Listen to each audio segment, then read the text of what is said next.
We're here to give back and celebrate iWarriors. This is our 8th annual iWarriors golf outing. Let's hear it for 8 years.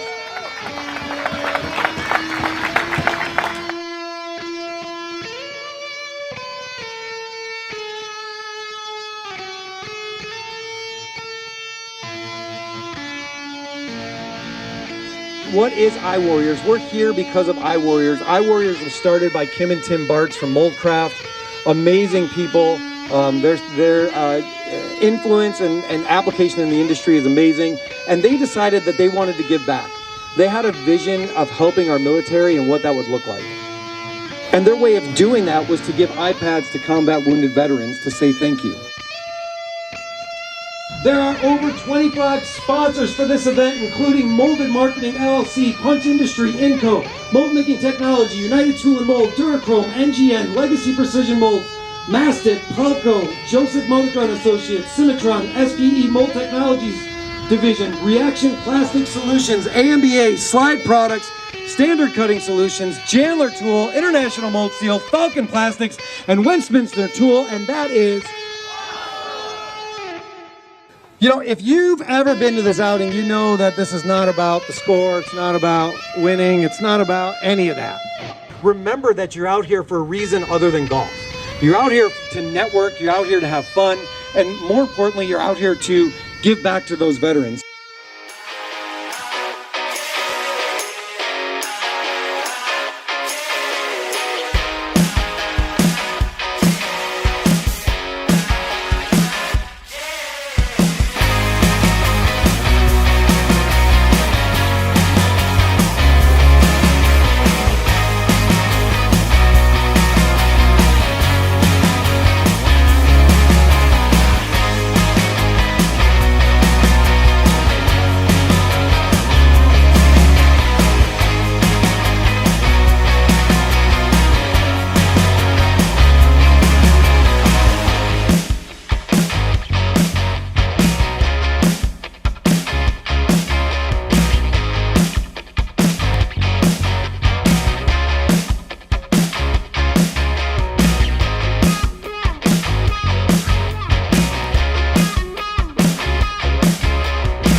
Welcome back, everybody, to the Manufacturing Alliance podcast. As always, I'm your host, Tony DeMakis with Alliance Specialties and Alliance Laser Sales, where we are your mold makers that don't build molds. It sounds dumb when we say it, but it makes sense when it gets put into practice, right? We do all the things that you, the mold maker, don't have time to do. The polishing, the laser welding, laser engraving, hot runner repair, preventative mold maintenance, did I say hot runner repair? I think I did. I got distracted for a hot second. And then we also build and sell the only American-made laser welding and laser engraving systems for mold repair, for production welding. It's all done here right where I am, not in this office, but in our Prairie Grove Laser Development Center. We love it here. And we love serving our people. We love giving back. We love trying to make a difference. And one of the ways that we do that is with our golf outing. You just watched a promo clip for our golf outing. It is a time to go out and have fun. And if you can't golf, great. None of us can. We all suck. That is the reality of most people that go out and play golf. They're really just doing it to go have some fun and network. And that's really what we're doing. The main purpose is for us to be able to give back to our combat wounded veterans. And the way that we do that is we partner with iWarriors and we supply iPads for those that went off to war and suffered injuries or complications or whatever that looks like.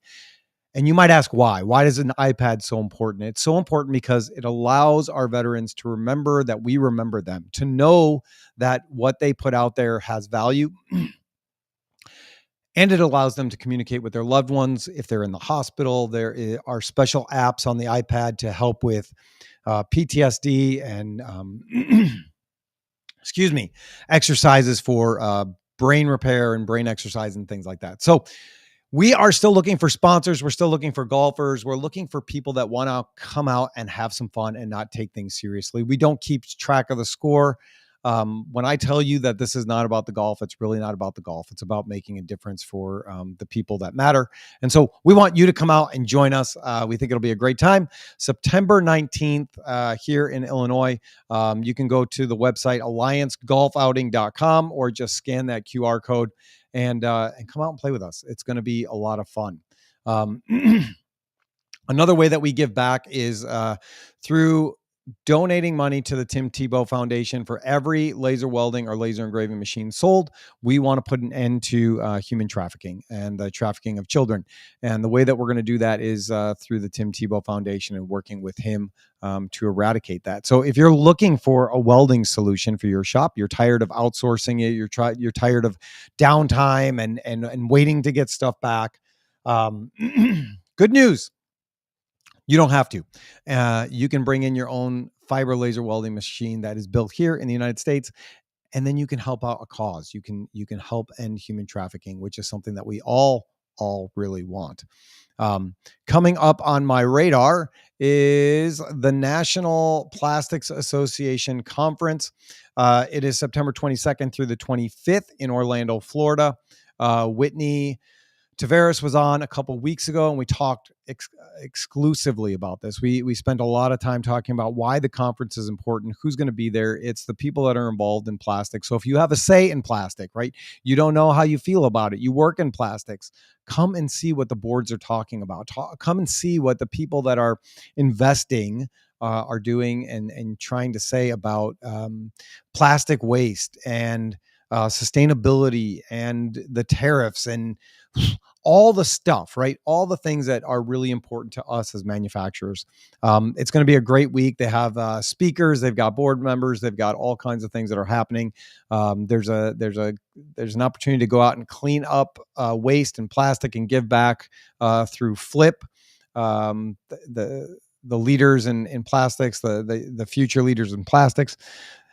There's so many reasons to go and attend. And me being there is not even one of them, but you should go. You should go and see what it's all about. It'll be great to see you there. So I hope you can make it.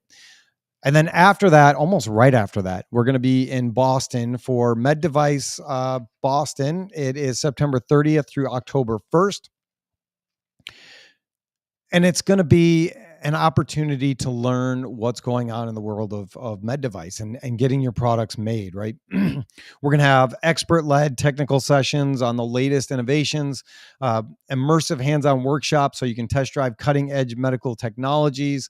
There's going to be tracks on regulatory compliance, growth and investment, medtech technologies, and so much more. There's built-in networking time so that you can figure out how to get your stuff made. Full service breakfast is included. Everybody loves to eat.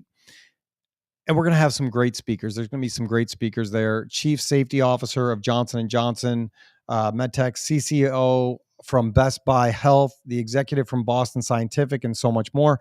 And here's the good news. If you buy your passes in the next 2 days before August 30th, you're going to save $200. And Med Device is also offering 30% off when you purchase group passes. So join us. Come see me. Come see the Alliance booth, everything we have to offer at MedTech Boston, Med Device Boston, September 30th through October 1st. It is at the BCEC Boston Center. It's going to be a transformative experience, combining thought leadership and practical application. So get your tickets at meddeviceboston.com. We can't wait to see you there. And last but not least, let's talk about my coffee guys. I don't drink coffee, not a coffee drinker, not my jam, but everybody loves shop floor coffee. It's not that, typical shop office swill. It's good stuff. It's quality product. And if you want to give your team quality product, then look at shopfloorcoffee.com. What I also love about them is they care about giving back. And so a portion of their sales also go to to local charities. So if you're looking to upgrade your coffee game, go to shopfloorcoffee.com and put in the code ALL10 for 10% off your offer. That's all we have for announcements and housekeeping. I'm excited about today because I always love when it's the first time I get to talk to somebody, right? Like I have no backstory with this person. We've kind of connected on LinkedIn and that's it.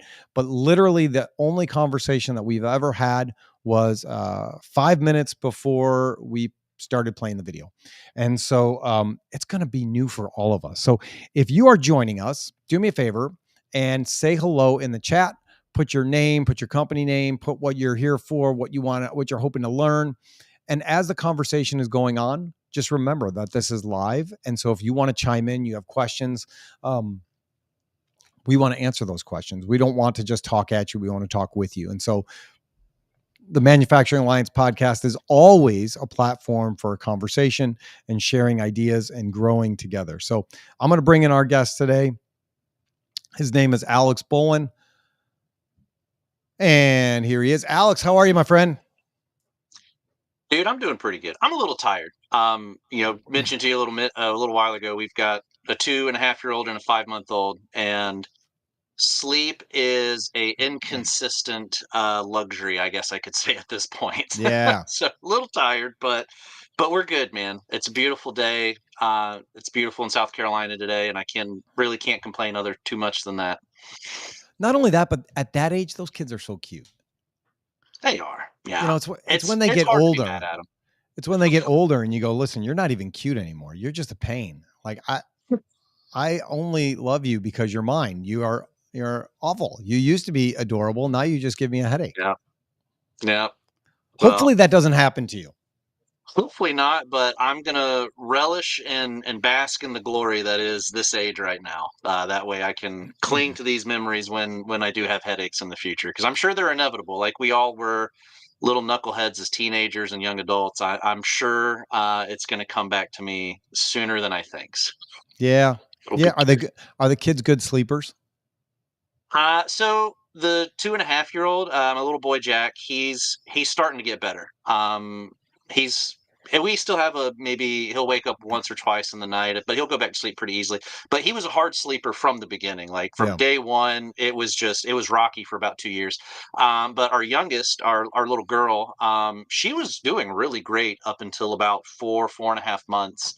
And now it's, they have like these regressions, and it's so inconsistent. So like 2 nights ago, slept all night, life was great. Last night I think we were up like every 2 hours. So you just rolling the dice, and it's all good. They can't help it, so we just gotta roll with the punches.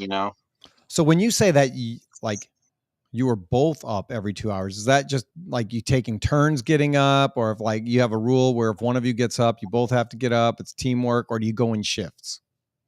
That's a good question, man. So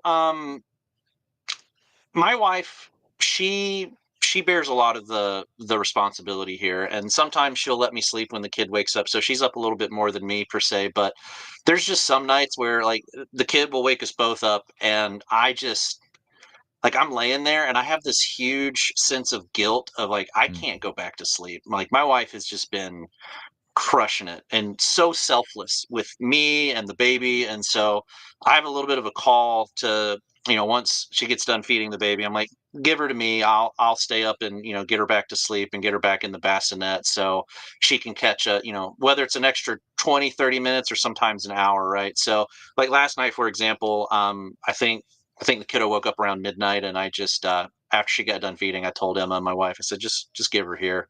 I'll stay up for a couple hours and I'll just tough it out. You need more sleep than I do. So that sounds so altruistic. It's really not. I just I care for my wife and my kids, and so I want to try to help out where I can. I have a hard time sitting idly by, if you will. It's a team effort. It's absolutely a team effort.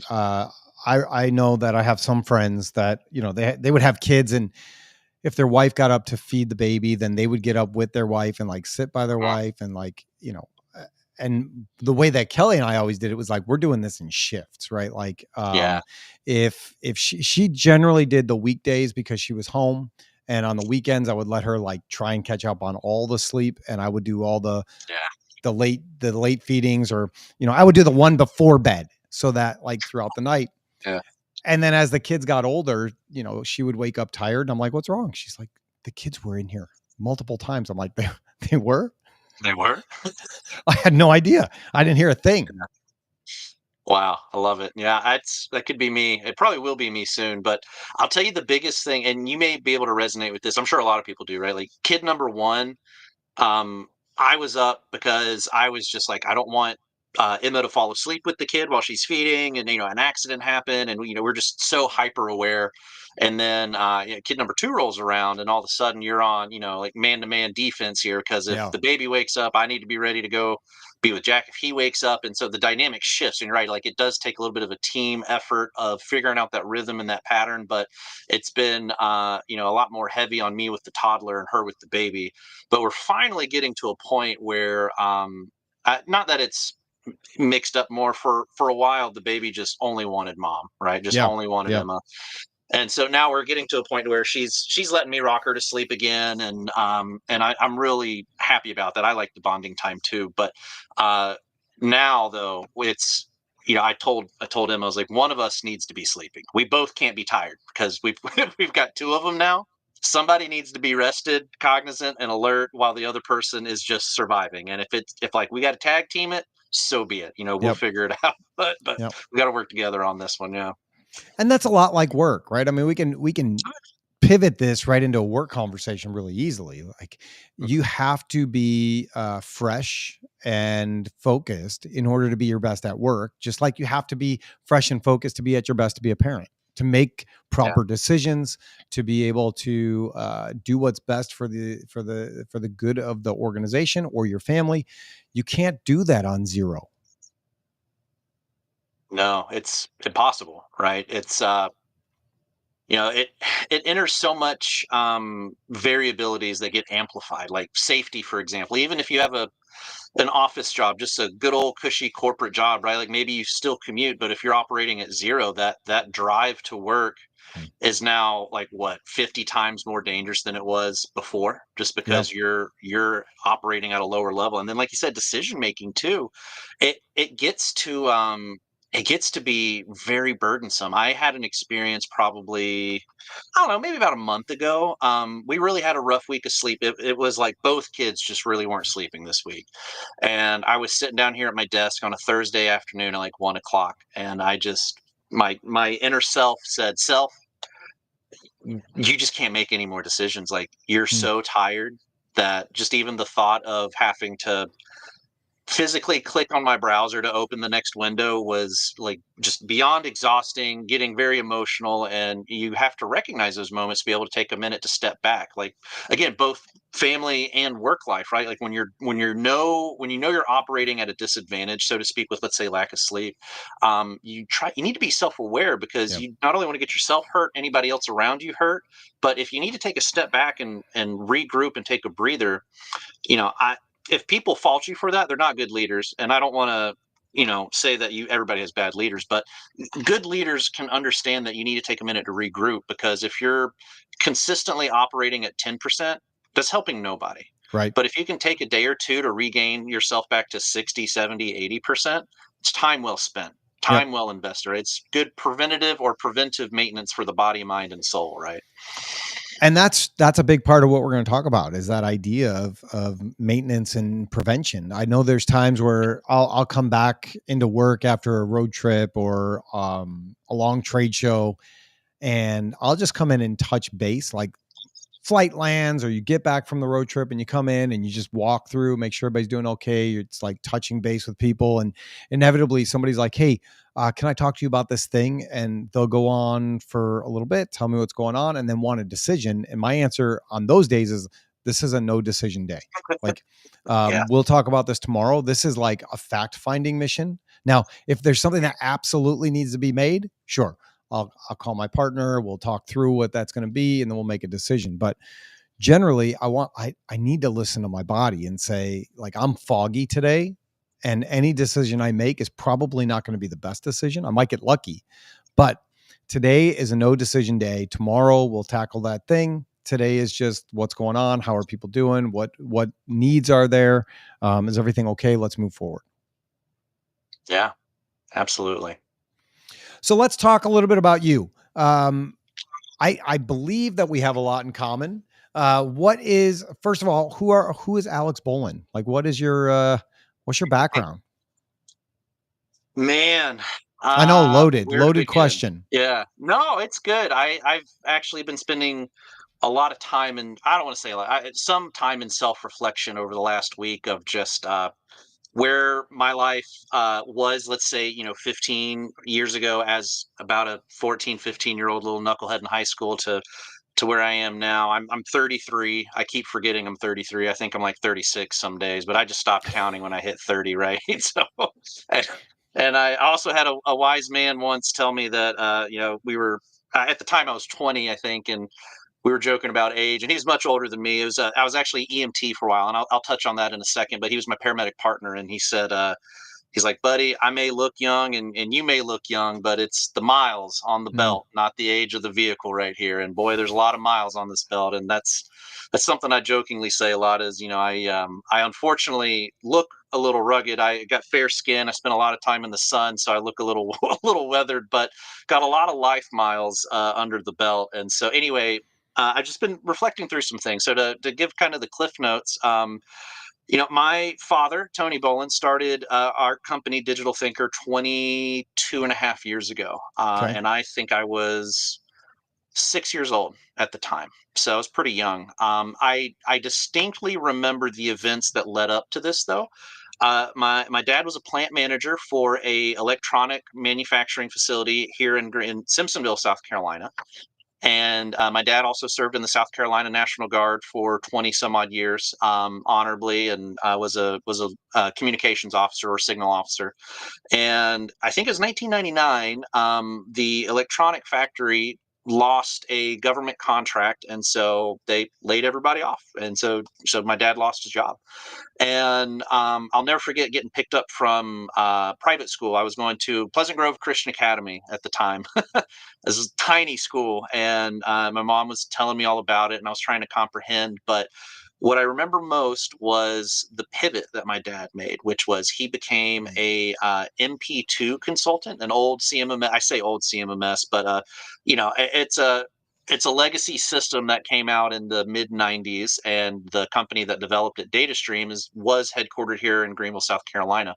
And so my dad, at I think early 40s, restarted his career and became a software consultant for maintenance management within manufacturing, and he just loved it.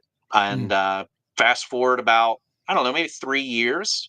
My dad got out of the National Guard, which that's a wild story. He got his retirement papers, I think, 6 months before 9/11. So it was, Oh 2001. wow. And he luckily didn't have to be a part of any of that, global war on terrorism effort. I got lucky, so if you want to call it lucky, and I got to do a combat tour during the GWAT phase. But anyway, he in four was about to buy DataStream and their product D7i at the time, which is now known as Enterprise Asset Management, which is owned by Hexagon. It's changed, a couple names. And anyway, um, my dad told himself that he could probably do a better job being self-employed, starting his own business as a consultant, and just living the American dream, right? Like just making his own future. And so that's what he did for till today. Still is very involved, right? But anyway, I was young, and when I graduated high school, I had no idea what I wanted to do with my life. Like so So many my high school students, right? Like oh yeah, it's the biggest farce when they tell these junior and seniors in high school, like you have to have your yeah, whole career planned out before you. What are you going to be? mhm, What are you going to go to college for? What are you going to major in? Like, how do you know? How do you know? Like yeah, I'm 47 right now, and I feel like it shifts all the time. Like where's my yeah, focus going to be? What is this going to look like? yeah. So of course you had no idea what you were going to do. Yeah, and going back to the knucklehead era, like school was very difficult for me, not because I just didn't apply myself, and school was very boring for a lot of Yep. us, right? Like I Same. just I was not an exceller when it came to it. I just got by, did my thing. But my brother, he was I think he was an EMT, maybe he was a paramedic at the time Okay. for our local county 911 system. He called me up one day and he said, "Hey, come ride on the ambulance with me one day. Let's just see if you like it. Just see if you enjoy it. So I said, Yep. okay. Went out and did a shift with him, and I discovered a passion for helping people that I still carry today. So as soon as I got off the bus the next day, I went to the local technical college, Greenville Tech, enrolled in the EMT program and got my EMT. I got very lucky and got hired as an EMT basic with Greenville County EMS, and I did that for a handful of years until I reached a tipping point. And they say the average shelf life of EMTs paramedics is about 6-7 years. I did it for about 5.5, 6 years, and I just I had enough. And we could spend all day talking about why that was, but I mean, it's got to the be, long that's a hard life. I mean, the things that you see, the things you got yeah to go through, the experiences, it's not something that I would want to do. I wouldn't excel at that at all. you're right. It's tough. I think where I flourished was it was high stakes scenarios, right? Like Mm. we had to make critical decisions on the fly with very limited information. So, It's a good thing you you didn't go have through kids train. then. Yeah, right. Good thing I didn't. Good thing I was a 18, 19-year-old little punk who was sleeping great and Yeah, didn't have a care in exactly. the You got world. plenty of Yeah. rest. Felt like I was Superman just walking into random homes without a care in the world. I look back at it now like, gosh, what were you thinking, dude?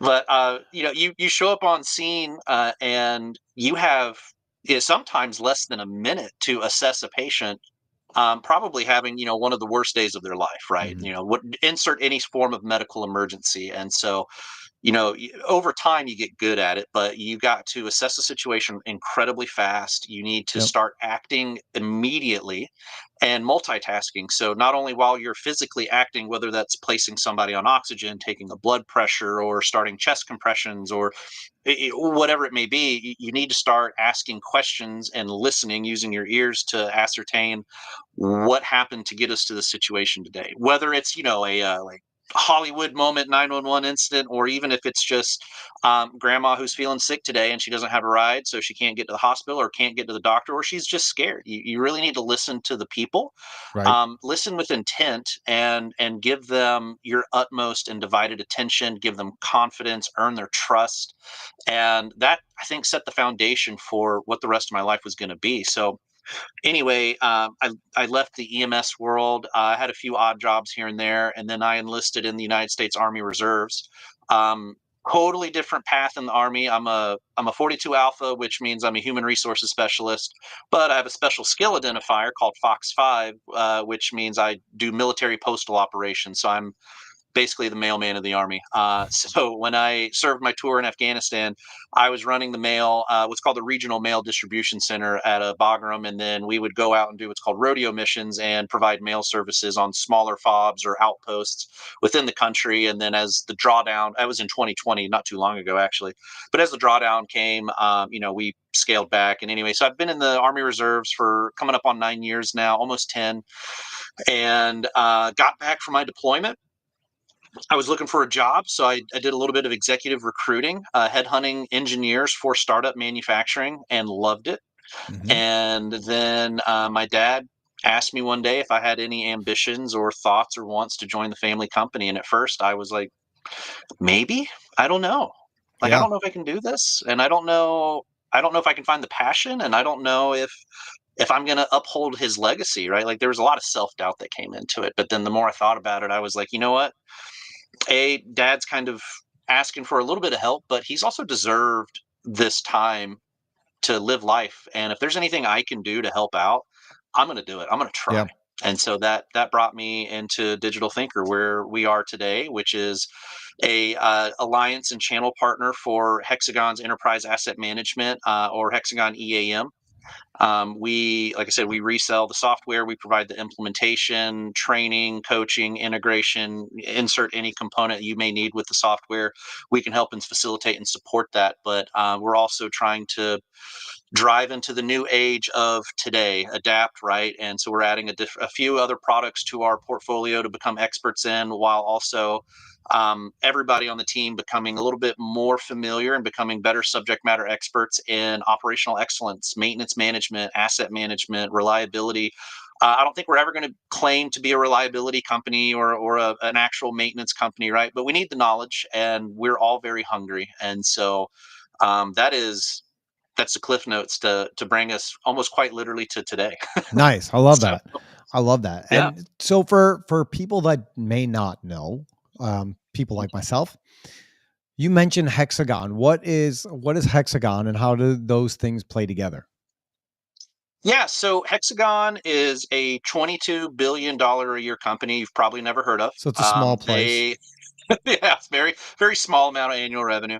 Yeah. But Big Hexagon has I think like 6 or 7 divisions these days, and they Swedish-based company that supports manufacturing from automated manufacturing to devices, geoscanning. There's just so much that they do. Sure. But our software falls under what's called the Asset Lifecycle Intelligence Division, and the ALI division represents the software branch of Hexagon. And so they just announced actually this year that the ALI division is going to be spinning off into its own company called Octave. And Okay. that'll be effective January of this year. So it's going to be just a name change. I don't think anything is going to change outside of that. But um, that's what Hexagon is, and that's what they do. And under the ALI division, there's a plethora of software solutions that support not only asset intense industries, but manufacturing, utility providers, 911, communications. There's just a lot. And so we fit in a very small piece of the pie, but it's still a very important piece of the pie of manufacturing, which is asset management. Are we maintaining our equipment? Are we tracking the asset lifecycle costs from cradle to grave? And are we capturing enough information to make good decisions, whether it's decommissioning, capex investment and planning, or asset investment planning? Right? There's a lot of moving pieces that go along with it, and if we're still, I don't want to say using outdated, but if we're just not doing a good job of capturing that information, then we can't make good decisions on how we're going to manage our XYZ manufacturing company in the future. It's all about having the right data, isn't it? Yeah, I mean, it is. you cannot make good decisions with bad data. Yeah. And it's, that statement, it feels, I don't know. I've said it a lot, so it feels a little elementary to me at this point, but I keep getting reminded how challenging it is to really capture good data. It's Yeah. hard. And what makes it hard is it's not the technology. Well, sometimes it can be the technology component. Technology can make it hard, but more times than not, it's a people. Let's Yes. call it a people problem, and it's not necessarily blaming the end users or the technician levels for inputting bad data. It's just sometimes they just didn't get good guidance, or change management Sure. wasn't effective, or they just company didn't invest in training, so they dropped an iPad on Bob and said, here you go. And well, Bob hates iPads, so of course he's not going to enter in any good data or use it at all, right? So it's forgetting the people element and making sure that we cater to them to make them successful. I think that's where we see a big gap in data capturing and data loading and all that other good stuff. And part of it is just understanding the importance of that data, right? Yeah. There are people that don't understand why it's so important to capture all that data. It could be anything. It could be how much time you're putting on a job. It could be building Yeah. a machine and how much time is going into that. How many hours are on a machine? Any of those things matter because they skew your data going forward, right? If you don't know how many hours you put on a job, then at the end of it, you don't know if it's what it should cost. You don't know if you took too long on it. You don't know if you burned right through it and you made a ton of profit. You don't know if there's money that you can give back to the customer. You don't have the information that you need to go and then make an educated decision for the best end result for yourself and for your customer or whoever that is. And a lot of times it's not malicious. It's maybe an No. unknowing, right? Like people think they're doing the right thing by like, I don't want to put all 5 hours on this. I'm going to say I worked 3 hours. Well, no, like I need to know that there were 5. And then Yeah. if collectively we decide we're going to take 2 off, then we'll take 2 off. But if you don't know that on the front side, then you can't show that value to the customer, right? You can go to the customer and say, we put 5, 6, 7 hours on this thing. But part of that was our fault. We're going to take off a couple hours because this is how long it should have taken. If you don't know that on the front side, on the back side, then you're in trouble, right? Yeah. Our youth group used to say it all the time: garbage in, garbage out. And it goes with your life, and it goes with your business, and it goes with everything else. Yeah. If you're putting in trash data and trash information, then you're not going to function, and you're not going to give out the proper output that you need for success. I totally agree. So it's funny you mentioned that. We obviously started this conversation about family and how just not being at your best can affect your work life, and then obviously we get into a little bit about just what we do, but more importantly, the importance of like your work Yeah. and where you fit in the picture. So one thing I've been reflecting on recently is the what it's called the NCO creed, or the creed of the non-commissioned officer in the U.S. Army. And for, I mean, those that have served in the Army and you became an NCO E5, sergeant, staff sergeant, and above, this was beat into your head until you could recite it in your sleep, and it's almost cringy at this point because you've said it and heard it so much. But I jokingly say, I drink the Kool-Aid from time to time, because when it's just part of who I am. But the NCO creed has been very front and center in my mind recently, because it talks about integrity, talks about being, it begins, no one is more professional than I. So you're already setting the standard for yourself, and then everybody else around you, because everything about being an NCO is, silly terms of leading from the front, um, you know, being being the example of what right looks like, taking care of your soldiers, taking care of your people. But the NCO creed is not just an Army applicable type of creed to go after. You can, I think, insert that into how you lead your family, how you lead, within your organization. You also don't have to have a manager or a leader title to be a leader within your company. Correct. Nobody's stopping you from being a leader within your company, except yourself, maybe. And then also within your community, right? So after thinking about this a lot, I'm going to put it into like a presentation. I don't know. I'm going to do something with it. But the point I was getting to that with this is, there's a line, and I pulled it up on my screen here, and I'm trying to find it. It is, let's see. I'm so sorry. I'm on the fly No, here. don't worry about it.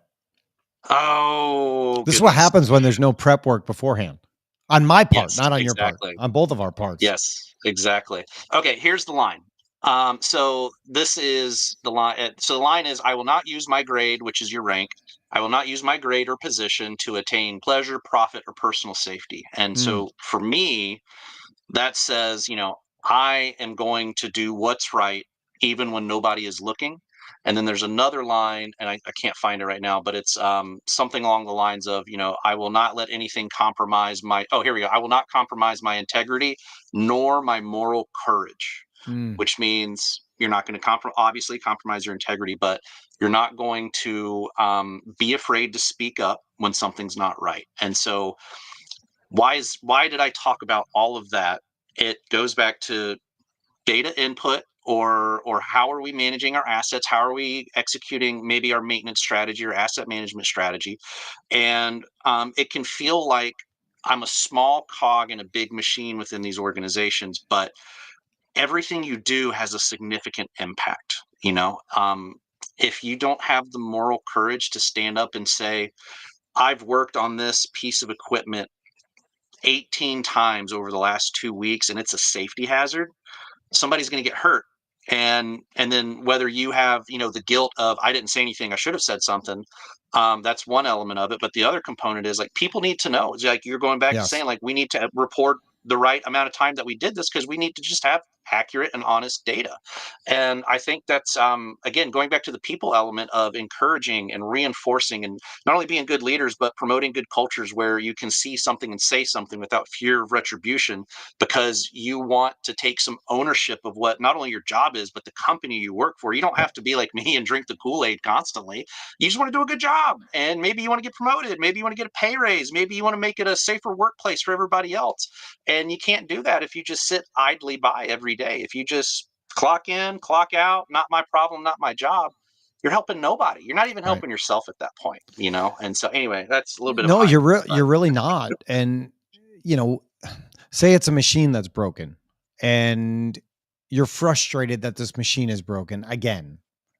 Well, if nobody knows that the phrase again is there, right? Like nobody Yeah. knows that it broke the first time and you found a workaround or you Googled something and you got it fixed. And, it's happened 2 or 3 times and now you don't know what else to do because you've tried all the things. And then you go and you say, listen, this is broken again.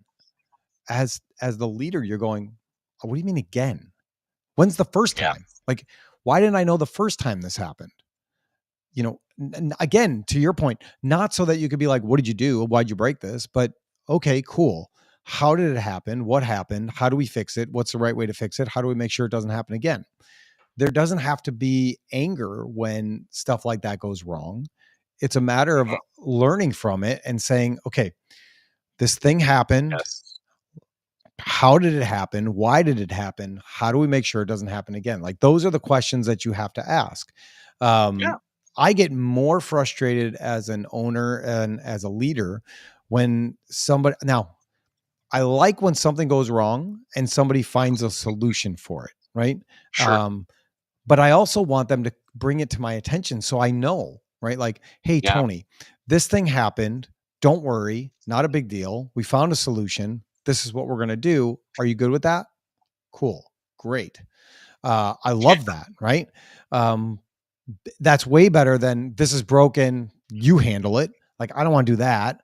Um, or like the workaround, something breaks and maybe that's the worst part, right? Like something breaks and you go out Yeah. and you're like, when did this happen? Oh, this was like a week ago. Well, was anybody going to say anything? Like, how did this Yeah. happen? Do we know who did it? Like, my favorite thing is when somebody comes over and they'll say, hey, I was working on this thing. I'm sorry. Uh, Such and such thing happened. It broke. I backed the car into the forklift. Whatever it is, right? But just be honest and open about it so that we can recognize what it is, we can get it fixed, and we can say, okay, how did this happen and how do we make sure it doesn't happen again? Exactly. So that's, I think that's something. Well, on the shop floor, on the plant level, that's one thing, and it's. I think a lot of people can agree that's a good culture to aspire to get to. Mm-hmm. I think something that frustrates me within our industry, and let me specifically say like the vendor industry, the vendor provider. So all of the Okay. software solutions, the what feels like every other day a new IoT device company is getting stood up because there's an opportunity in the market and they find some money and they can go Yep. build a device. Which good for you, right? Like I'm all about individuals finding their way to success. But I think what's frustrating to me is there's a lot of us out here, and yeah, we're all trying to make a dollar. We're trying to do what's right, maybe for the most part. But what I see time and time again, and I will say, myself, and my organization have been guilty of this too, is like when things are going wrong on a software implementation, we're about to go over budget, maybe we're stalled, or I don't know, just there's anything that could be going wrong with any digital transformation project, which by the way, like 78% of them fail, so that's just Sure. inherently something's going to go wrong no matter what. um, you need to like you just need to own up to it. You just need to, it may cost you a little bit of money, right? But like if you want to have a good partnership and a good customer for life, and you want to have strong integrity and credibility and trust, just own up to a mistake that was done. And again, don't just bring a problem that maybe has a solution to go with it, that we can have a quick conversation and move on and keep working together and keep working to solve the problem at hand, or getting to the desired finish line that is next. I see it time and time again, and I hear it time and time again. We implemented this ERP solution. It went over budget by 300%. So we want you to provide us with a fixed price quote, guarantees that we're going to meet on time and on budget. And man, that's a hard conversation because it's just not that easy. It's not that Yeah. simple, and I wish it could be, right? But they clearly got burned, and somebody just took advantage of them. And so it's important for us as vendors to step into the light of ownership and say, I'm not going to contribute to the problem anymore. I'm going to say, hey, guys, we we screwed up here. We made a mistake. Yeah. And we're going to fix it. We're going to credit you XYZ hours, or we're going to throw another resource on this at no cost to you because we need to get to the go live date, which is coming up quick. We're going to make it right. We're going to make it happen because your success is more important than my success. But ultimately, your success is my success. And so I need to make sure I'm doing everything I can to support you, Mr. Customer. So, that's going back to the integrity. And I think, how you label this thing, the disrupting with integrity, like that's my LinkedIn headline, because just want to lead with as much honesty as we possibly can. Maybe it's going to bite me in the butt at some day, but I don't know. I've been a knucklehead enough to know that lying never solves any problems. So I'll just be honest. Isn't it weird to think that honesty is the differentiator? Like, yeah, that's the thing that makes you stand out, is that you're going to be honest about what's going on. That's weird. Yeah. But in a lot of ways it's true. We'll talk to customers, and it's about being honest all along the way, right? If customer asks you for something and halfway through they change their mind on what they want, and they add different things to it, and it morphs into something it wasn't originally supposed to be, it's also not fair for you to be held to the same due date with more work at the same price point, right? And so I think along the way, we have to be honest with our customer and say, listen, I understand what you're looking for and I want to help you out. You're asking for this, this, and this now, when originally it was this. We're going to have to talk about what that looks like financially, as well as a timeline perspective. And people should be okay with that, right? Like, you go to take your car in for an oil change and they say, we also recognize that you need new wiper blades and your air filters are bad and this, that, and the other thing. Would you like us to change those? This is what it'll cost. They don't go, we'll throw it in for you. No worries, because we quoted you the oil change and this is all part of the oil change. We'll just throw it in for you. It's fine. Yeah. No, you're right, man. And it's it goes back to expectation setting too, right? Like, I think every bad conversation. Well, let's take it even back to my EMS days, my EMT days. If I didn't set proper expectations with somebody that was feeling a little hostile that day, right? Maybe they were just having a bad day. Maybe they were drunk and they were looking to fight. And we just both come into this hard charge, and it's not going to end well for anybody, right? Nope. Nobody's going to be having a good time out of this. But if we can set really good expectations, also know that expectations are going to change. It's just getting ahead of it and just being honest about it and communicative about it. And I think the unfortunate thing is it's hard, right? Like, it's just hard to do. You've got to make the effort. And for somebody like me, I'm a maxed out extrovert, if you couldn't tell already. It's easier for me to have these conversations and fall on the sword, or not fall on the sword, and just have the conversations and pry it out. But not everybody's built like me. Not everybody is as confrontational in a positive way. I'm sure there's plenty that are confrontational in a non-positive way, but it's inherently not easy for everybody. And so I think that's where we as people need to give each other grace, right? Like, just understand not everybody's built the same way. And whether you're leading a software company, or Tony, you're leading your company, or a manufacturing company, or a small team here, knowing your team is the most critical thing you can be as a leader. But it's how the individual operates, and then how you get them all to operate together, with them complementing each other's weaknesses and so forth, right? Which is a really hard thing to do.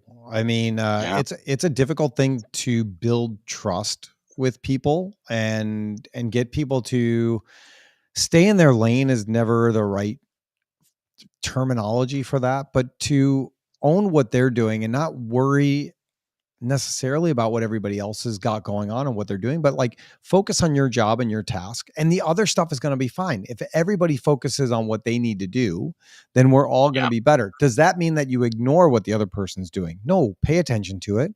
And if you think there's an area of improvement, I think it's okay, in a kind, loving, encouraging manner, to say, that was great that you did that.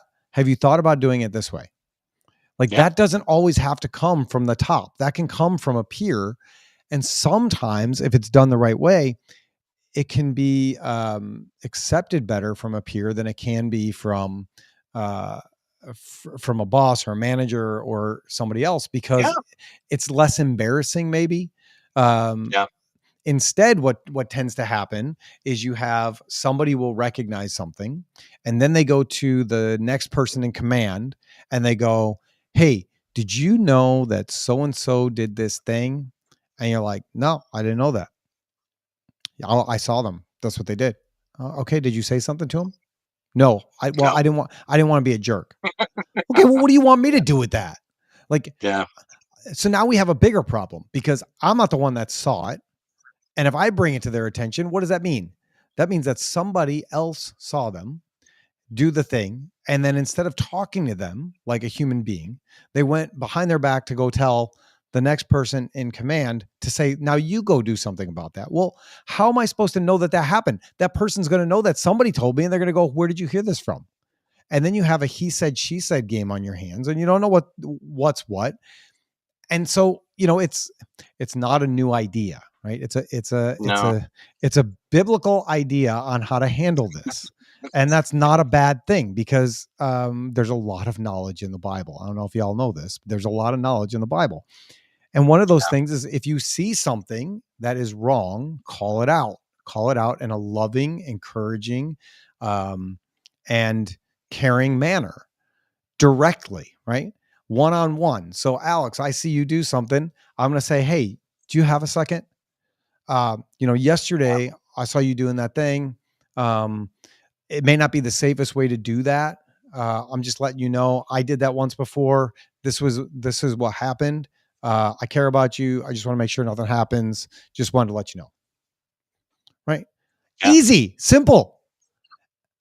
But if Alex then doesn't, he goes, you know what? You should mind your own business.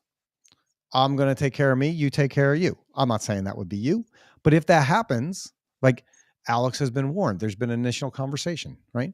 If it happens again, sure, go get your manager and say, hey, just so you know, I already talked to Alex about this one time. Would you be part of the conversation with me? Just so he knows Yeah. that it's real, and it's a good practice, and that I'm not crazy and I know what I'm talking about. And then the three of you sit down and you have a conversation, and it goes very similar. Hey, Alex, remember when I talked to you about this thing? Well, I noticed that it happened again, and I just wanted to bring, Tony in on this conversation, and get his input on it, and make sure that we're all doing what's good for the company and keeping us all safe. Easy, Yeah. right? And if it keeps happening, then you got to go, listen, Alex, I don't think you're right for the organization.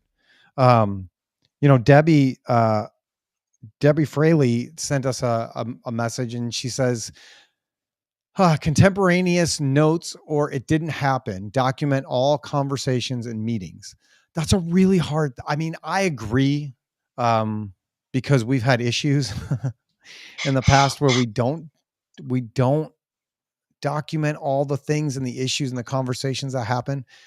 And sometimes it's just because, you think that as adults, we could just have a conversation and it's going to be done, right? It's going to be handled. And sadly, that's not the case. And even more sadly, in this litigious world that we're living in, we need to have documentation on the conversations that we're having when it gets to that level. But I do think that first level conversation doesn't necessarily need to be documented. Maybe it's like, we have the conversation and then I'll go tell my manager, right? Like, hey, just wanted to let you know, Alex did this thing. Don't worry. I already said something to him. This is what that conversation looked like. I just wanted to let you know and keep you in the loop. Perfect, right? Easy peasy. It's absolutely right, man. The Army does a really good job of trying to promote that mindset in basic training. Now, it's a little extreme, right? So when you go through basic training, they use these really crazy terms that sound so silly, but it becomes part of your culture every day. So your friends, or not necessarily your friends, the people that you're going through basic training with, they're called your battle buddy, and so you can't go anywhere by yourself. You always have to have a battle buddy, and to help keep things even extra clean, if you will, like it has to be same-sex battle buddy. It's got to be, male, male, female, female. If you have a male and a female as a battle buddy team, that's a no-go. That's a lot of opportunity for bad things to happen. So anyway, And if you don't know the difference, we should talk about that at another time. Yeah, exactly. So, but the one things that they, or a lot of times what they do is, when they're yelling at you and screaming at you, they're constantly saying one of many phrases over and over again, which one of them is, police your battle buddy, which means look out for them. Mm. Don't let this problem get escalated to me as the drill sergeant, because if that happens, all of you are getting punished. Oh. Like this is team corporal punishment until you guys figure it out. And of course, we go through iterations of it, of a lot of push-ups and sit-ups, and it stinks, and everybody's moaning and groaning about it. But everything has a reason when you go through initial military training. Every step, every phase, every day, intentionality is through the roof, and that element there is to try to teach you to take care of one another before it becomes a bigger problem, Mm. whether it's safety or just doing the right thing or having a clean uniform or getting up on time. Right? It's accountability. It's accountability at its lowest form, and that's I think they do a good job of trying to instill it, whether it sticks or not. People are people, and they just move on and they do what they do. But um, anyway, that's one little story I wanted to share on that. It's it's a struggle, and it is a really hard thing to train with people that have never been in that kind of environment. Like, I've never been in the military. That's not my thing. I respect the hell out of everybody that has. I just don't want anybody to try to kill me on a day-to-day basis. That is like, it's part of my, MO. Sure. I don't want a job where people are going to try and kill me. And I don't want to have to try and kill anybody else. I think Yeah, it works both ways. It's a good agreement that I have with the rest of the world. You leave me alone, I'll leave you alone. I'll care for you. That's it's about a it. good one. Uh, but I think it is a hard thing to get people to buy into the trust factor and looking out for each other if they've never had that in their lives before. And it can take a while to create that. Debbie mentions adopting an improvement versus a blame culture is key. Focus on improving the process versus assigning blame. Yeah, It's great, right? But it takes a long time to develop that shift in thinking, not just for the person bringing it to attention, but to cause that shift in the entire culture where people know it's okay. It's okay to call something out. They're not throwing you under the bus. They're not saying that you're an idiot. They're not saying that you're doing it wrong. They're looking out for the good of the organization. They're looking out for like their buddy, right? The reason that they're saying something is because they care about you, not because they want to get you fired or they want to get you yeah, demoted or they want to get you in trouble or they want to see you get yelled at. That's not it. It's for the good of the project, the process, the company, the customer. yeah, All those things have to come together. When we're building a 150,000 $150,000 laser welding machine, if somebody does something wrong or they use the wrong the wrong tape for the wires versus whatever it's supposed to be, that can cause a major issue for the machine, for the customer, for our reputation, for all those things. And so you have to call it out. It's not because so and so's a jerk. It's because they care and they want to see you have success and they want to see the whole thing work. But it takes a lot of trust to be able to do that. And as a leader, you also have to allow people to say, "Hey, Tony, you should have done this." And you go, "You're right. Thank you for telling me. I'm sorry." yeah. Well, you touched on, without saying it, but you put the spotlight on the biggest component, right? It kind of boils down to ego, right? Yeah. Is it bruising my ego a little bit? And that to me, maybe it's silly because I'm a small business leader now, and obviously you are too, Tony. So maybe we're disconnected to a degree. What I'm about to say next, it's not crazy, I promise, but you'll get what I'm getting at here. Is I can't um, wait. I used to Yeah, right. I used to think that building communities within your workplace was just so silly, especially Mm. as like a 20-year-old. I just was like, God, I don't want to be that guy. I don't want to associate with it, which was hilarious because at the time, my identity and community was all in emergency medicine and EMS and 911 and first responders. So it's kind of, pot calling the kettle black there. But you fast forward to now, right? Like a group of people, they need a community, whether that's obviously at home, where Yep. they live, and where they work. And it doesn't always have to be the same community. It probably needs some element of variety in there, but communities need to be able to not only support one another, but push each other Hmm. into, challenging and being a better, whether it's person, father, husband, leader of the HOA, if that's your thing, or project manager, or maintenance manager, right? Like, you need to be challenged, because you can get complacent. And then when complacent sits, its ugly brother mediocrity comes and shacks up on the couch in your living room with them, right? And then all of a sudden you're just kind of living in this swirl of, I don't want to say nothingness, but the effect of community is huge within an organization, Yes. and what you're a part of, and you need to be proud of your community, right? Like, you don't need to think it's silly. You don't need to think it's cheesy. Maybe it is a little cheesy from time to time, but on the same side of that, like, the community needs to have intentionality. Like, so again, people need community. They need a mission or a vision to fall behind, right? Like, for outside of work purposes, for a lot of us, it's religion, right? Like, it's whether you believe in the Bible, or you're in a different type of religion. That's kind of your moral compass and guide, maybe, so to speak. And then when you're at work, your vision is, how do I fit into the company profile, and how do I support the main mission? If it's manufacturing, right? Like, it's uptime and products out the door being sold. How do I affect that mission and help the entire company earn what we need to do to keep the doors open and the lights on and everybody employed? Or if it's within your community, how do I keep my neighborhood safe? How do I, create a fun place for my kids to grow up? So you need a reason to do something, right? Like, if you're Right. just wandering and you don't have, I don't want to say you don't have a leader that's not doing it, but if you collectively as a group are just wandering, just things are going to start falling apart at the seams. Safety, like you just mentioned, right? Like, we're going to be afraid to talk to one another. We're going to be afraid to call out problems. We're going to be afraid to do the right thing, because now we're just like, I'm just going to check the box.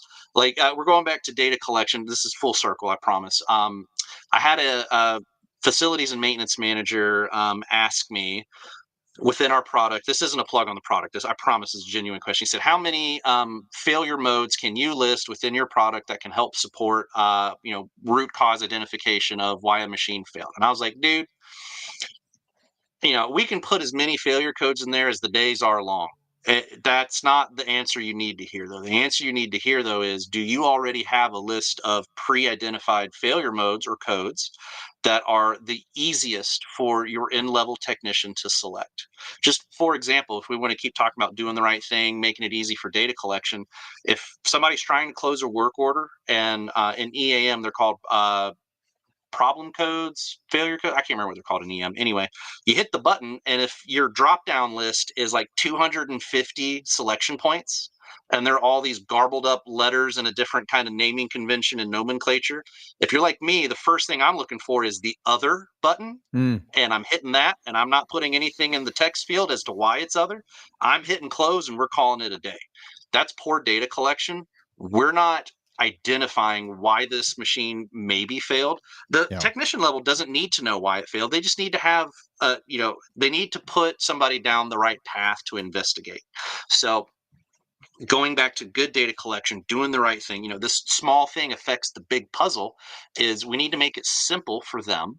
We need to have a culture that gives them the empowerment to put the right failure code or problem code in the work order, so the reliability guy can take a look at it and say, I need to go take a look at this, because Dan thinks it's electrical shortage, or it's a pressure valve issue, or I don't know. We're going to go find this, and then anyway, we discover that it was a big problem. We fixed it. We not only saved a lot of money, but we saved a lot of people heartache, headache, and safety issues all along the way. So again, it goes back to, very small things can make very big and powerful impacts within an organization, regardless of at what level you're at.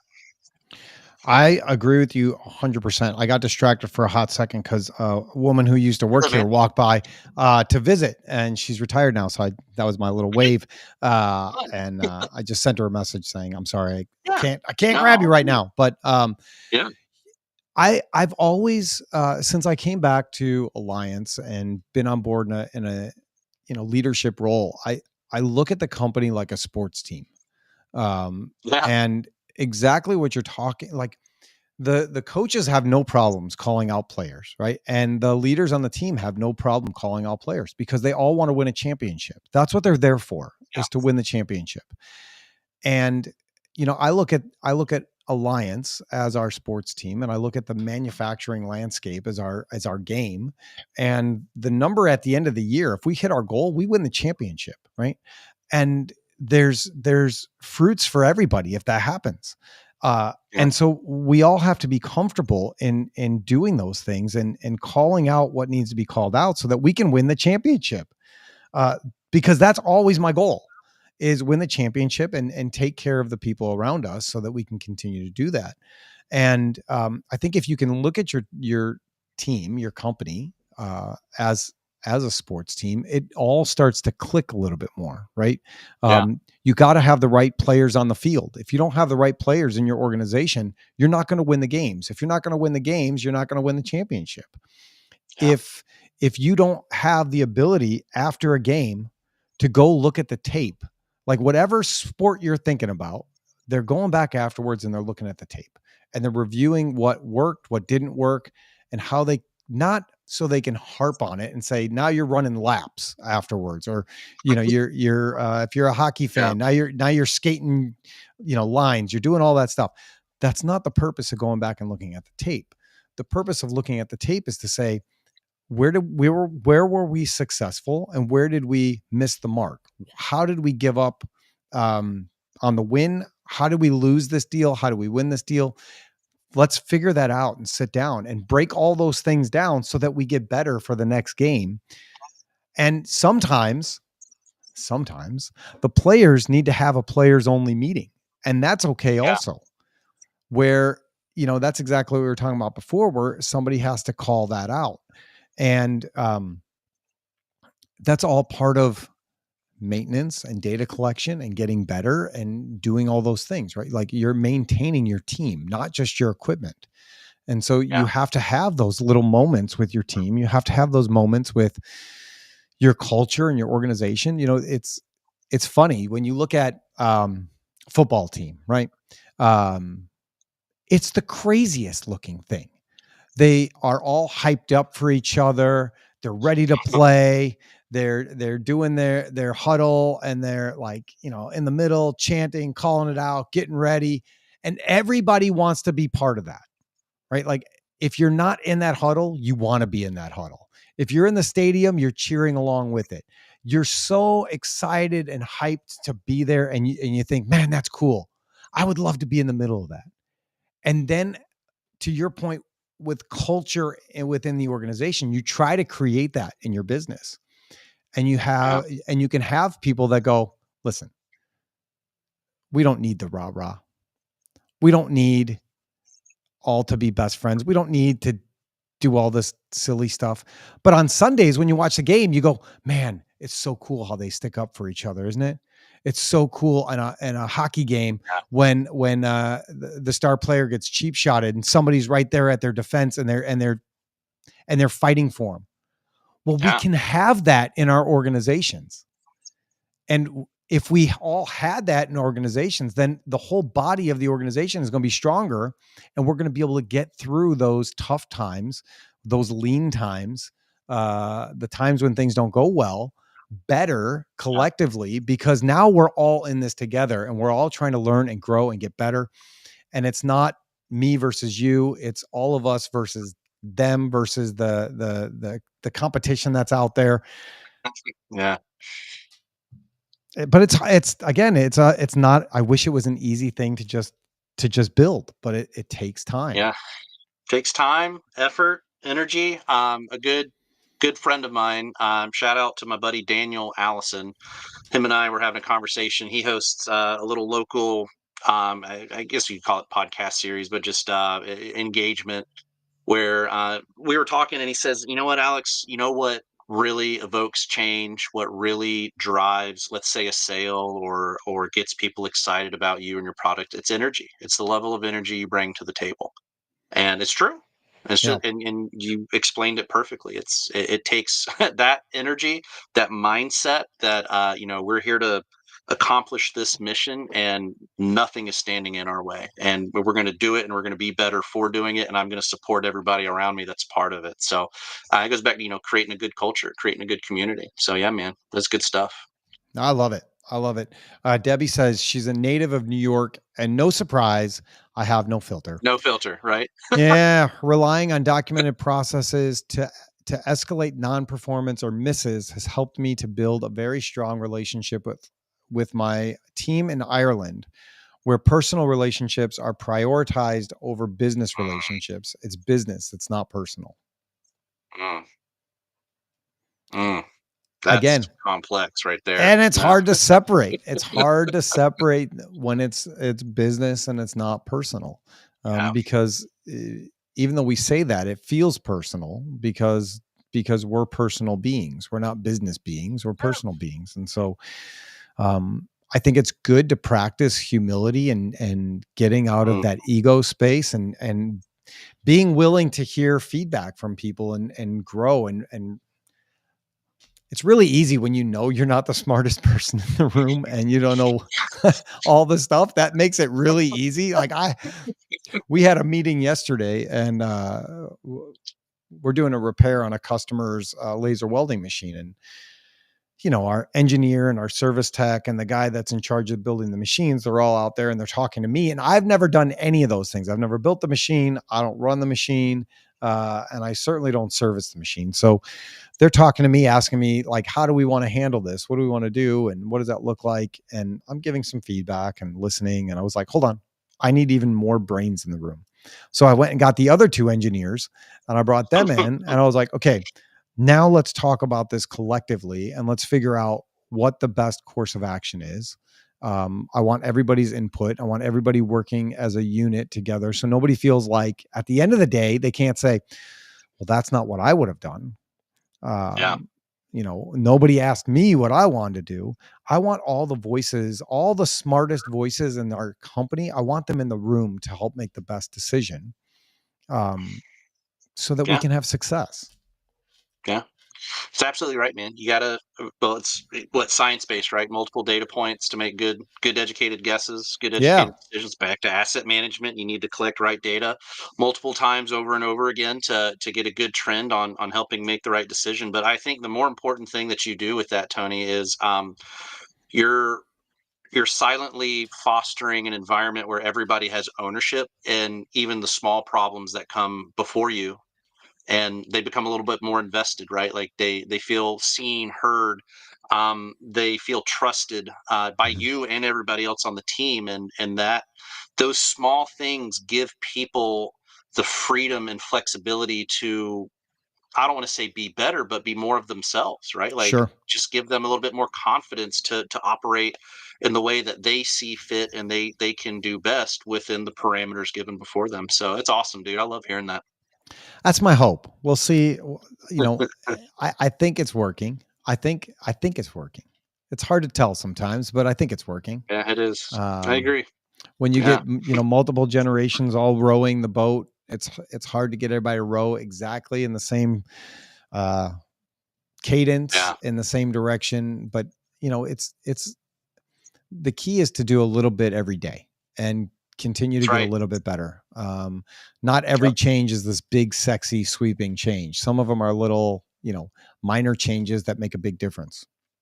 That's right. How can I be better today? That's kind of all I think about, to be honest, is what can I do today to just be a little bit better than I was yesterday? Yeah. And when Maybe you're baby looking, steps will get me there. when you're looking at that with your business, and part of that is like, how do I manage my assets better? What do I need to do? What do I need to invest in? What products do I need to look at? Who do I need to talk to? Who's doing it better than I am? Yeah. What tape do I need to watch? What videos do I need to go watch? What should I watch on YouTube so that I can get the input that I need so that I can make the best decision for me and my company and my team going forward? Yeah, that's right.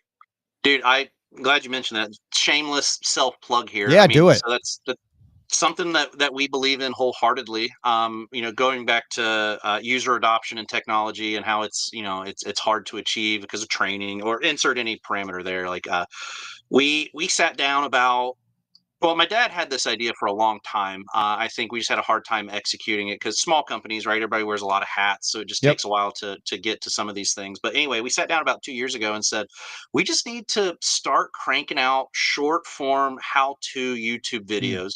3, 4, 5 minutes on simple things within Hexagon EAM: how to open and close a work order, how to assign a part to a record or to an asset.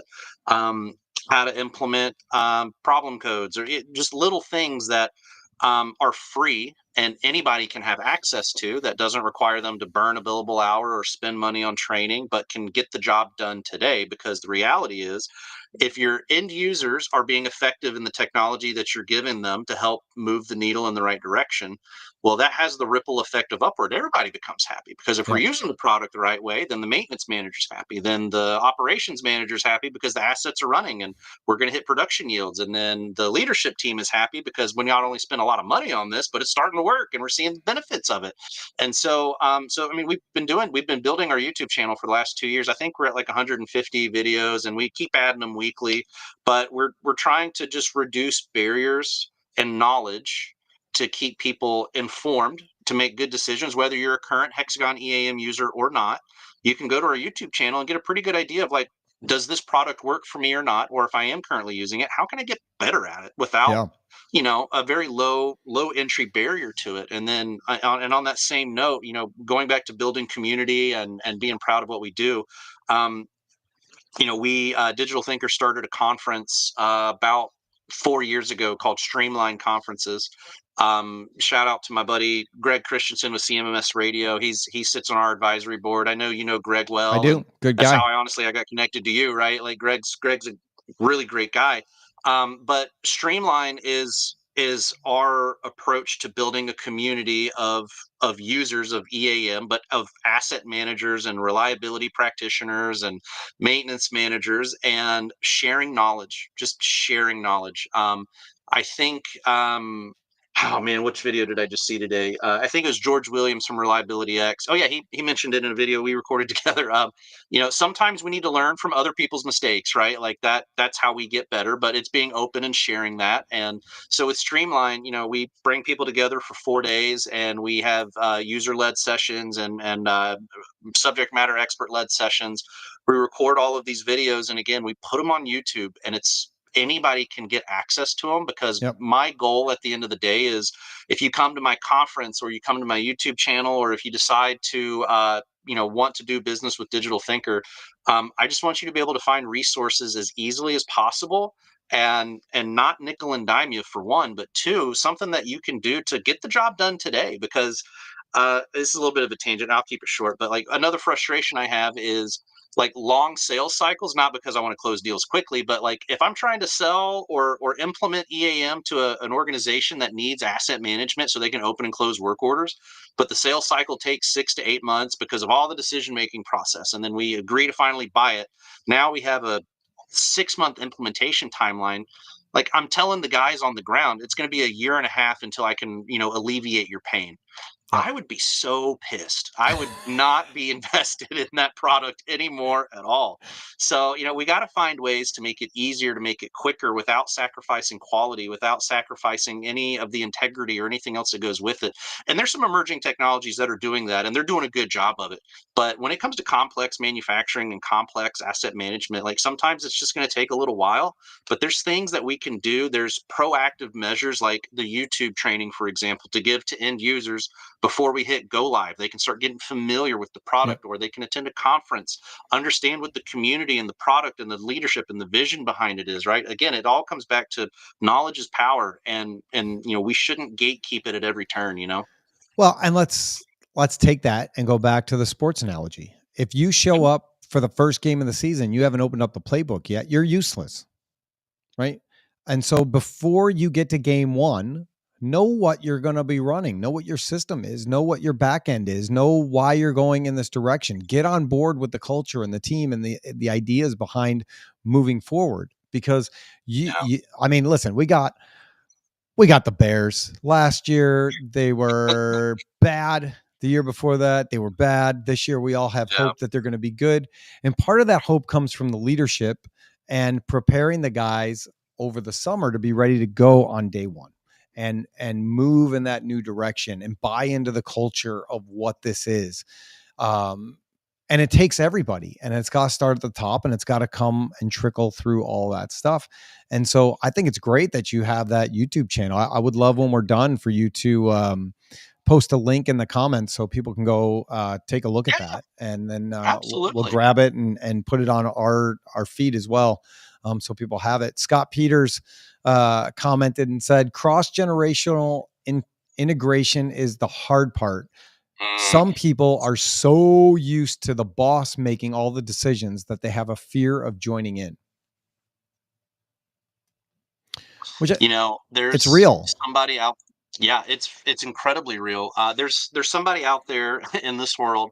Her name is Camber Parker Bowden, and I'll tag her in the comments later. But she is dedicating not only her life but her business to connecting generations. And generational integration is exactly what she's doing. Whether it's within manufacturing, consulting firms, I think we can all agree, right? Like, it is hard to bridge that divide between boomers and millennials, right? But even Gen X down to Gen Z, it's just our cultures are changing so quickly every year. And so I say I'm plugging her. She just wrote a book, and it's really cool. But I love Camber because she's just a great person, has high integrity, moral values too. But it's a real thing. Scott just mentioned, right? Like, we need to be addressing this, because I know I'm getting long winded, and I'm sorry, Tony, but that's great. It's great. The labor gap that we keep talking about, right?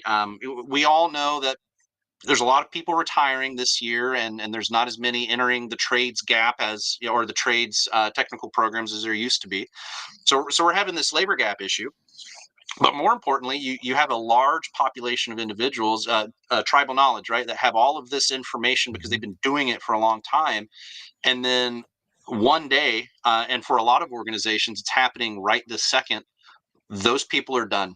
They put in their retirement work. Today is their last day, or maybe they took a half day today, and 12 p.m. was their quitting time. And if you haven't captured that knowledge, and if you haven't, as an organization, tried to capture it and then spread it to those below them, gosh, guys, you're just letting so much value leak at the seams. And Yep. It's not that you're trying to squeeze this intellectual property out of people, right? Like, when you have somebody that works for you for 25 years, they know a lot more about your business than even you do at this point. And you need to get that knowledge captured and written down, and be able to reference it and provide it to other people.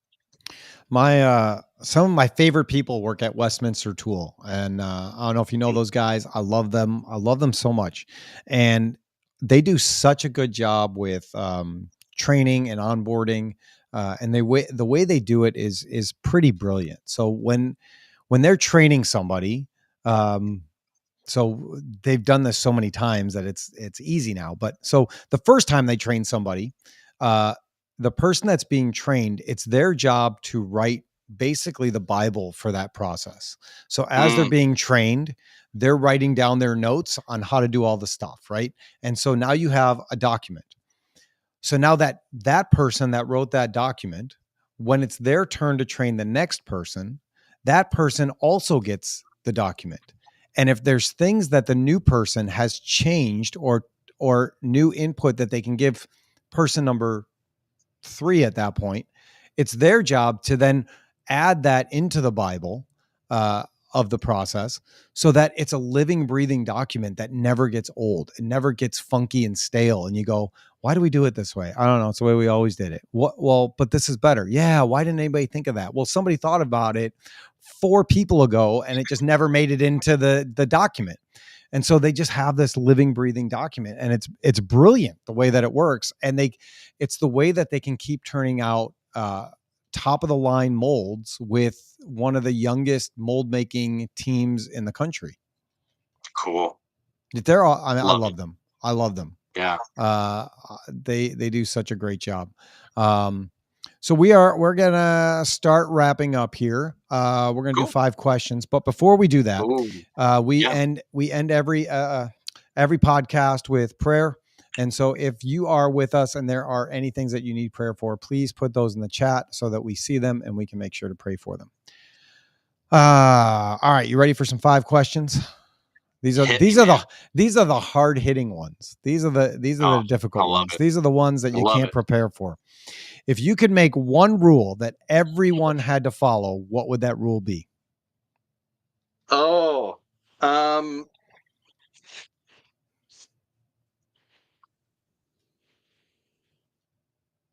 listen more. Just shut up. Just Oh, listen. Stop talking. I'm the most guilty of it, but just listen. you and I talked about that before we went live on how we're both pretty guilty about that. Yeah, yeah, But I love that. I mean, that's a call, right? That's listen more, speak less. yeah. I challenge myself every day. Like you said before this, I know I get long winded like I am right now, and it's just I need to tell myself regularly, just shut up, man. Just shut up for like 5 minutes.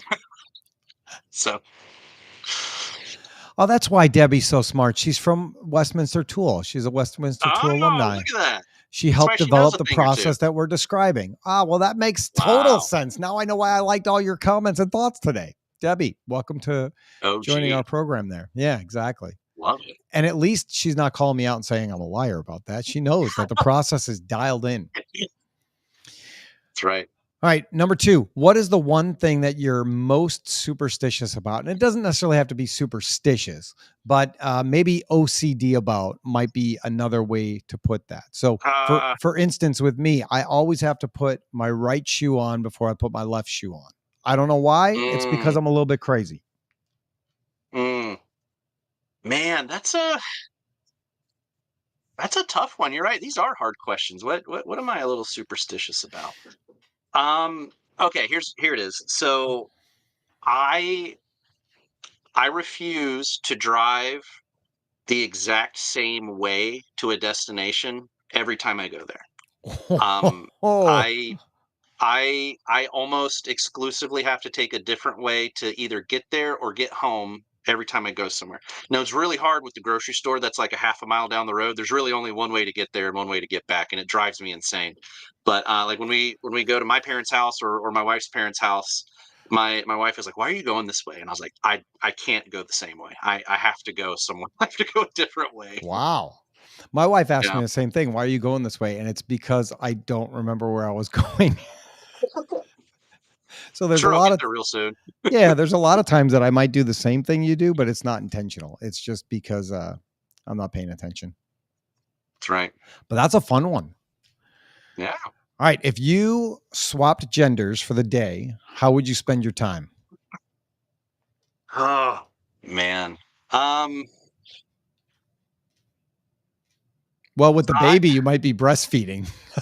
Yeah, right. Yeah. Well, if I could do that to help my wife, I would 1,000% would do that. I would unequivocally, no questions asked. I would step into that role right now if I could. I think another thing I've always had the classic term of FOMO, the fear of missing out, right? Yeah.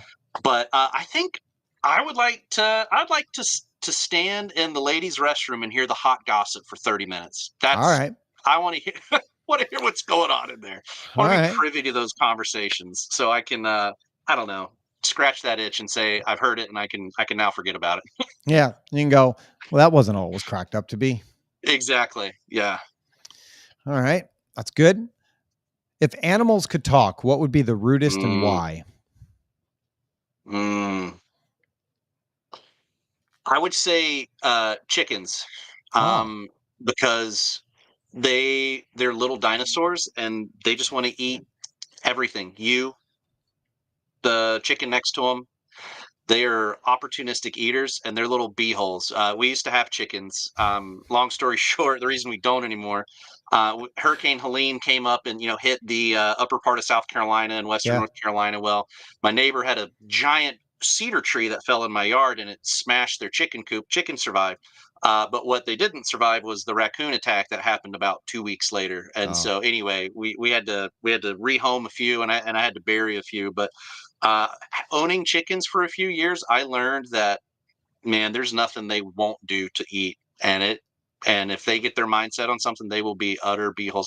I heard you ask this question to somebody else, and I heard cat, Yeah, and I think that's probably the most popular answer, right? it Because we have is. two Yeah. cats, and I'm ready to throw them out the window right now. I cannot stand these two cats that we have. Yeah. But I didn't want to say cats. I'm glad you asked that because I was thinking about it earlier and I forgot. But anyway, I didn't want to say cats when I saw the question come across the screen. No, I think I just learned that about chickens not too long ago. I thought chickens ate like chicken feed and seeds and stuff. And then a friend of mine has chickens and she said that they're carnivorous. They'll eat other chickens. They Yeah. are relentless. So I do not a lot, but I do some deer hunting, and I do it. Part of me is this is the tinfoil hat moment. I don't like relying on like the supermarkets or buying my food from other Sure. places. Sure. That's why we got chickens. We got chickens before the big egg price crisis happened, and so I was like laughing. Oh, I spent my $1,200 on my chicken coop and all these chickens, and now I'm getting free eggs that cost me $1,200. But anyway, but so I deer hunt a little bit, and I saw on this forum that some of the guys in like your neck of the woods, Illinois, Michigan, Wisconsin, they don't waste much of anything at all. So when they harvest a deer and they get done quartering it and all that other good stuff, they'll throw the carcass in the chicken coop and they'll pick it to the bones. There's going to be nothing left. That's And so it serves crazy. two purposes, right? Yeah, it is crazy. It's absolutely insane. And then the more you think about it, another person told me that chickens are the gateway to conspiracy theories. 100% true. They really are.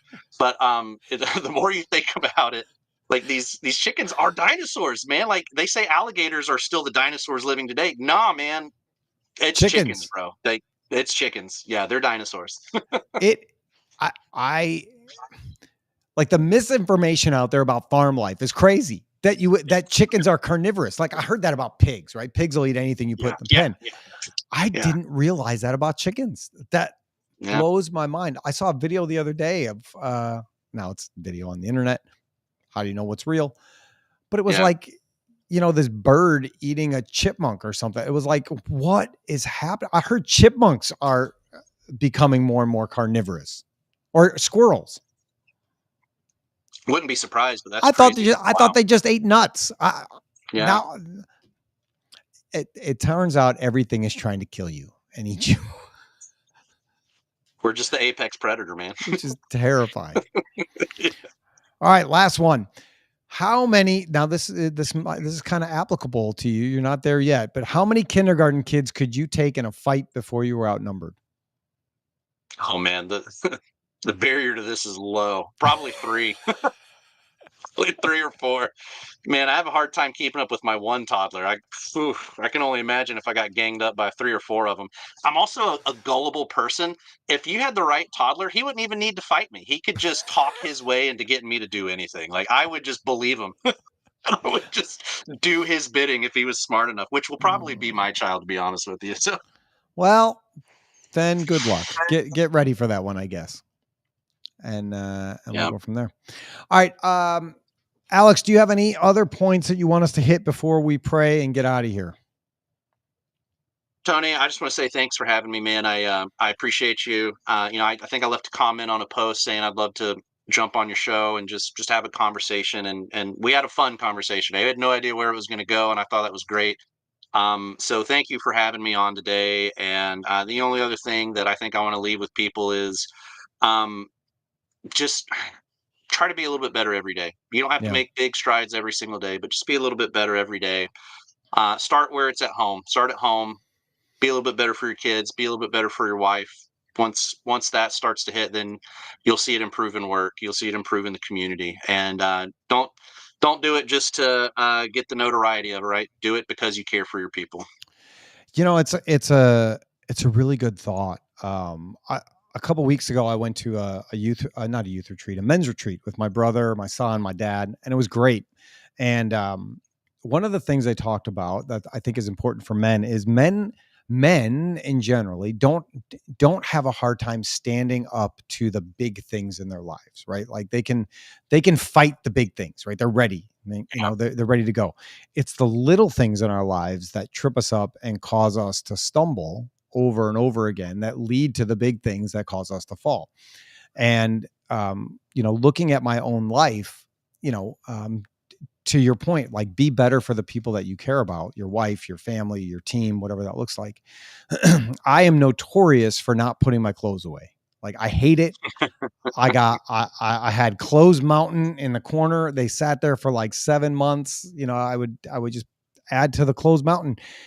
And while we were at this conference, I realized that I wasn't doing a good job loving my wife because it stresses my wife out. And what I'm telling her is, like, what I want is more important than what you want. I want the comfort and ease of throwing things in the corner, not realizing how it was making her feel. And I realized that if I want to love God more, then I have to love my wife more. Which means that I got to do the things that I don't necessarily want to do because they're going to make her happy, not make me happy. And so I went home after that conference and I picked up all my clothes. I put the stuff and I don't say this because I'm awesome. I say this because I needed a check, and I put the stuff that needs to go to Goodwill in the Goodwill bag, and the stuff that needs to go to the dry cleaner in a dry cleaner bag. I picked up all my stuff. I put it all away. I did all the things, and I was feeling good about that. And then the next day there were more clean clothes on the bed. And I thought, well, this is a fine. How do you do? I got to do it again now. And I did it again. And every day since then, I come home, my pants or my shorts, whatever I'm wearing, go get put away. I change my shirt, that goes in the hamper. The corner is still clean. And that, I'm not going to lie, that's me bragging a little bit, saying that I'm being intentional with the things that I'm doing. Because if you want change to happen, you have to be intentional about it. It's not just going to take place on its own. That's right. Absolutely right. It's good stuff. Well, I think that's a fun place to end. Alex, do you have any prayer requests? Just be with a couple of my close friends. They have kids that have medical special needs. One's got a born with a heart defect, and he's almost 3, and there's still a lot of unknown in his life moving forward, and they just need a lot of love. And so it's that'd be my big one for us today. All right, let's pray. Heavenly Father, thank you for today. Thank you for this conversation. Thank you for bringing Alex and I together, that we could become new friends and share in our thoughts and our conversations and our passions. And we just pray that you would go before us and be with everybody that's listening today or in the future, that you would bless them in the ways that only you know how. We pray for continued health and happiness for our families. But more than our happiness, we pray for holiness. We pray that you would be with us and watch over us and make us different.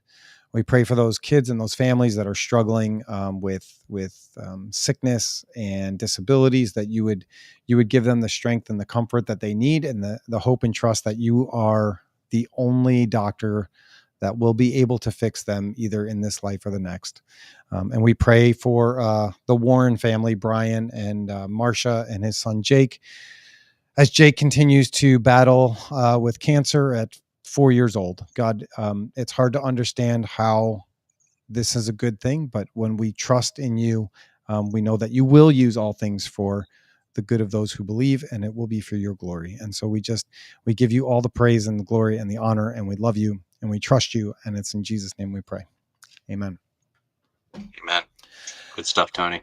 Alex, brother, thank you for initially reaching out and being part of the podcast, being part of manufacturing in the U.S. I feel like we covered a lot of things, but I think there's a lot more that we could probably cover in the future. So would love to have you back sometime and see your thoughts on so many other things. So appreciate you coming on and spending about an hour and a half with us and sharing your story. Appreciate you. Thanks for listening. Likewise, Tony. Take care of yourself. All right, buddy. Have a good one. Yeah. All right, bye. All right, that was Alex Bolan. I want to thank everybody for watching and listening and being part of the Manufacturing Alliance show. It was great to have the comments and the feedback. It's so much fun when we get to have some interaction with you, the listener, the watcher. It's fun to do this show live because you never know what's going to come up and what the comments are going to be and where the conversation is going to shift and where it's going to go. But that's what building relationships is all about. That's what having conversations is about. It's not scripted. It's not planned. it happens and it's natural and it's organic. And those are the things that make a difference. So I love having you all here with us. I love telling the stories about what's happening with U.S. manufacturing, and we want to keep doing that. So if you want to be part of the Manufacturing Alliance, we want to have you as part of the Manufacturing Alliance.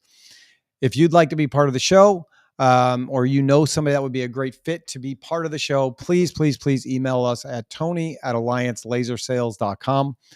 We want to continue to tell the stories of those in the manufacturing space, the successes, the failures, what's happening, what's not happening, the tips, the clues, the leadership stuff. All of it matters, right? We're all trying to get better together. And so let's do that. Let's keep connecting. Let's keep telling each other stories, because that's the only way that we're going to continue to get better. I want to thank you all for being part of this. Quick reminder that we are going to be at, let's do that one first. We have the golf out. Oh, you got to shut that off first. Come on, Tony, pay attention to what you're doing here, would you? Golf outing, September 19th. Go register at alliancegolfouting.com. We want to see you all there. There are spaces still available, but they are running out. So get in, make sure that you are a sponsor, that you can come play golf and be ridiculous with us. Then right after that, I'll see you in Florida at the National Plastics Conference for the Plastics Association, shaping the future together. It's going to be a great time. I hope to see you all there. And then right after that, we will be at Med Device Boston, September 30th through October 1st. I hope to see you all there too. And if we do, man, wouldn't that be fun? All three of those places, all of us hanging out, being best friends. It would be amazing. All right. On behalf of myself and Alex and the Manufacturing Alliance world, thank you for watching. Thank you for listening. I want to say take care and God bless.